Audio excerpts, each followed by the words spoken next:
Coleman Powell was good enough to come at the time and help us celebrate it up and down the state. I mentored the same kid for 10 years. He's graduated from high school and gone off into to the world. Still has to prove himself. But last year I started mentoring a little boy in the first grade. He's now in the second grade. It goes to a charter school up in Wilmington. I mentor him Monday mornings from 8 to 8:30.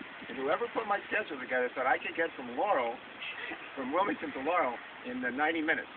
Now, where's Victor? Victor over here is pretty good. But this car has 202,000 miles on it.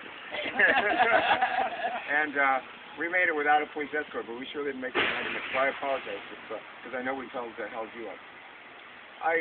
The area of spending within USDA that Marlene has talked about includes a variety of things. Broadband deployment is one of the things. Public safety is another.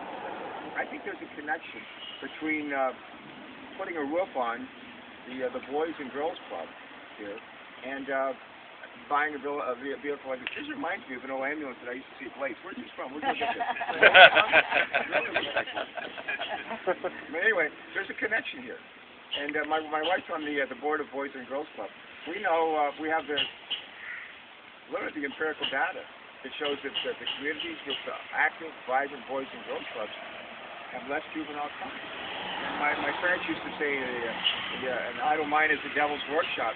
It was then, and it certainly is today. And I'm just really delighted as a huge supporter of Boys and Girls Club myself to see some of our federal dollars be put to use in that way. And hopefully by doing a better job with these kids on the front end, we'll have less use of this vehicle at later on in life because the kids won't be getting into trouble. They'll end up doing well in school and going on and living productive lives. It's great to see. Sometimes we vote for appropriations in Washington, Senator Biden, Congressman Cass and I, and sometimes we see the fruits of those appropriations. Sometimes we don't. In this case, we actually see the fruits. And for me, and I know I speak for Mike and for Joe. I don't know where Joe is today. I thought he'd be here. He was on his way. Actually, Joe has his own plane now. And I was talking with Chris Dodd, Senator Dodd from Connecticut last night on the phone, very late, about the financial crisis, and I've been on the phone all the way coming down here today on it as well. But Joe and Chris did not have the multi-zillion-dollar campaigns that Barack and Hillary did.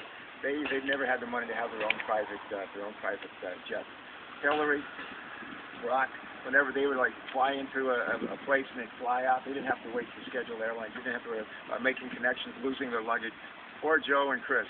So they always had to worry about sitting in the airport, waiting for the plane. Hopefully it wouldn't come late so they could make the connections and that sort of thing. And just being like a regular pedestrian. Now, Joe has his own plane. And he has a cell phone that nobody has the number to. Life is, actually, people are starting to get the number. And but he's, I know he'd like to be here. I know Mike would like to be here. And they are just going to do another thing. I'm glad you're here. I'm happy for Laura. I'm happy for a bunch of kids. And I'm happy for everybody that's going to be use of this. Thanks.